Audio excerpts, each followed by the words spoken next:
कर्नाटक बसवन्ना जी की भूमि है, जहां 901,000 साल से प्रजातांत्रिक असूल और एक दूसरे के साथ एक स्वर में, एक प्रेम से रहने का एक उदाहरण पूरे देश और दुनिया को कर्नाटक ने दिया है।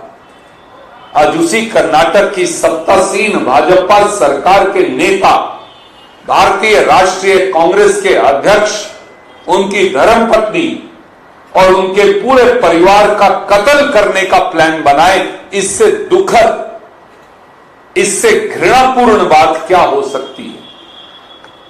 हां, आज भी मौनी बाबा श्री नरेंद्र मोदी जी, मुख्यमंत्री बसवराज बोम्मई जी, कर्नाटक की पुलिस और चुनाव आयोग चुप रहेगा, क्योंकि उन्हें भाजपा का कत्ल करने का अपराध भी नजर नहीं आता।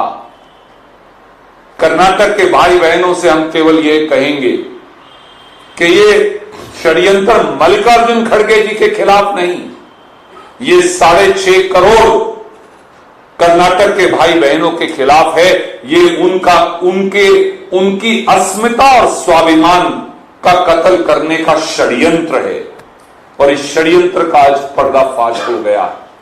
वोट की चोट से इसका जवाब दीजिए। I will now request my colleague Pawan ji to once again play the audio and then will take questions.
Manipur में आदिवासी और मेइती समुदाय के बीच छिड़ी हिंसा ने राज्य में इमरजेंसी जैसे हालात पैदा कर दिए हैं।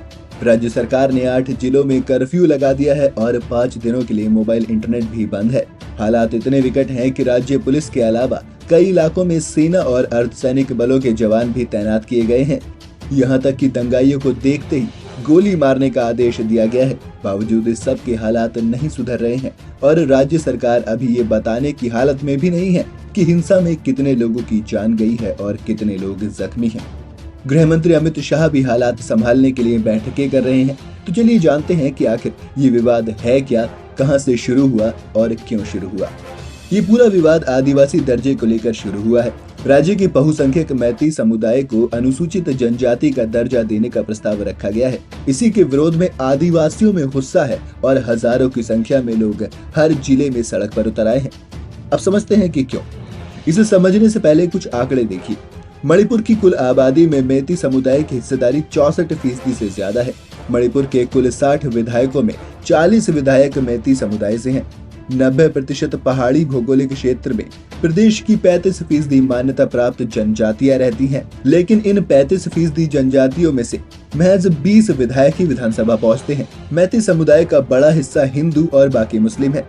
जिन 33 समुदायों को जनजातियों का दर्जा मिला है वो नाग और कुकी जनजाति के रूप में जाने जाते हैं। ये दोनों जनजातियां मुख्य रूप से ईसाई हैं। आंकड़ों के बाद अब आते हैं हिंसा पर। फिलहाल हिंसा के लिए कोई आधिकारिक कारण सामने नहीं आया है, लेकिन एक वजह ये बताई जा रही है कि मार्च के दौरान Anglo Kuki war memorial gate पर आग लगा दी गई थी, जिससे लोगों में गुस्सा है। राज्य के प्रभावशाली संगठन all tribal students union of Manipur से जुड़े लोगों का कहना है कि मार्च तो शांति से पूरा हो गया था, लेकिन जब मेमोरियल में आग लग गई तो लोगों का गुस्सा भड़क गया। इसके बाद मैती और आदिवासी आमने सामने आ गए। इस हिंसा के दौरान मैती समुदाय से जुड़े लोगों की संपत्ति और वाहनों को निशाना बनाया गया।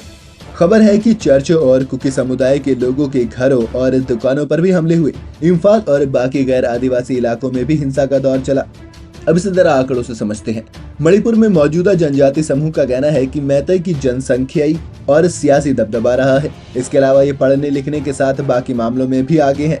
यहाँ के जनजाति समूह को लगता है कि अगर मैतेई को भी जनजाति का दर्जा मिला तो उनके लिए नौकरियों के अवसर कम हो जाएंगे और वो पहाड़ों पर भी जमीन खरीदना शुरू कर देंगे। ऐसे में वो हाशिए पर चले जाएंगे। All India tribal students union of Manipur का कहना है कि मैतेई समुदाय की भाषा संविधान की 8वीं अनुसूची में शामिल है और इनमें से कईयों को अनुसूचित जाति, पिछड़ी जाति और इकोनॉमिक वीकर सेक्शन जैसे फायदे भी मिल रहे हैं। तो कुल मिला के मोटा आप ये कह सकते हैं कि ये हाशिए की लड़ाई है। कितनी सही कितनी गलत आप मुझे कमेंट में जरूर बताइएगा। मैं पूरी तरह से खिलाड़ियों के साथ इनका सम्मान पूर्वक इनका जो है वो समर्थन करता हूं। हरियाणा के गृह मंत्री अनिल विज ने खुलकर खिलाड़ियों का समर्थन किया है। इसके साथ ही इस मसले को जल्द से जल्द सॉल्व करने की भी हिदायत दी है। इतना ही नहीं, पहलवानों का समर्थन हरियाणा के डिप्टी सीएम दुष्यंत चौटाला भी कर चुके हैं और वे भी इस मसले में जल्द से जल्द कार्रवाई की मांग कर चुके हैं। दरअसल भारतीय कुश्ती संघ के अध्यक्ष बृजभूषण शरण सिंह के गिरफ्तारी की मांग को लेकर पहलवानों का धरना लगातार जारी है। इस मुद्दे पर हरियाणा के गृह मंत्री अनिल विज का मानना है कि वो इस मसले को लेकर सरकार से बात करने के लिए भी तैयार है ताकि इस मसले का सम्मानपूर्ण समाधान हो जाए। और क्योंकि मैं खुद स्पोर्ट्स विभाग का मंत्री रहा हूँ, मैं पूरी तरह से खिलाड़ियों के साथ हूँ। अगर मुझको कहीं ऊपर सरकार में बात करनी होगी, कहनी होगी तो मैं करूँ, ताकि इनका सम्मान पूर्वक इनका जो है वो समाधान हो। वही हरियाणा के डिप्टी सीएम दुष्यंत चौटाला ने भी पहलवानों का समर्थन करते हुए कहा कि पहलवानों की शिकायत पर एफआईआर दर्ज की जा चुकी है। इस जांच में दूध का दूध और पानी का पानी हो जाएगा। पुलिस जांच पर पहलवानों को भरोसा होना चाहिए। न्यायपालिका और दिल्ली पुलिस जल्द कदम उठाए। वहीं पहलवानों के समर्थन में फतेहाबाद कुश्ती संघ की जिला इकाई भी कूद पड़ी है। दरअसल शुक्रवार को कुश्ती संघ की पूरी कार्यकारिणी ने पहलवानों के पक्ष में सौंपा दे दिया था। फतेहाबाद जिला ओलंपिक अध्यक्ष मनदीप कौर के नाम लिखे गए पत्र में लिखा गया था कि महिला पहलवानों के साथ दुर्व्यवहार और यौन शोषण मामले में सुनवाई न होने के कारण पूरी फतेहाबाद कुश्ती संघ इकाई सामूहिक रूप से अपना इस्तीफा सौंपती है। इसे राष्ट्रीय स्तर पर जो संगठन पदाधिकारी हैं उन तक पहुंचाया जाए।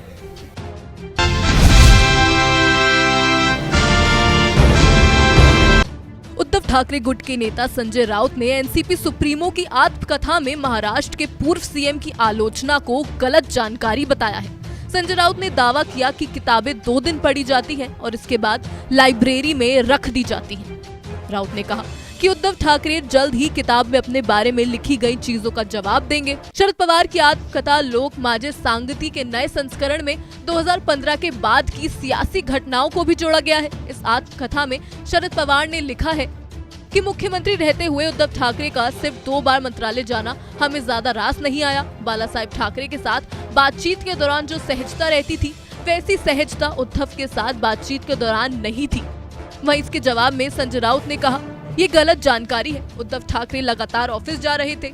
कोरोना महामारी के दौरान उनके मंत्रालय जाने के दौरे में कमी आई थी क्योंकि केंद्र सरकार ने घर से ही काम करने के निर्देश जारी किए थे।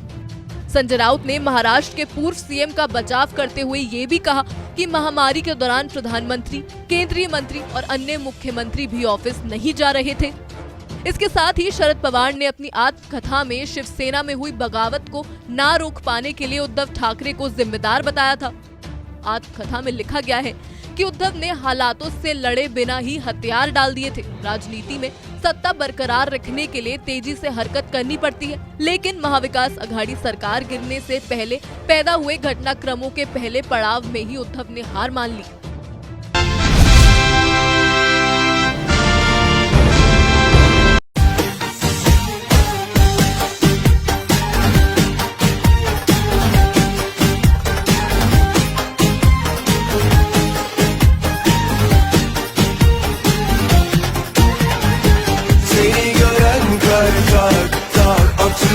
Kafada şimşek çak çak çakıyor. Habire gördüm aşkların çoğunu.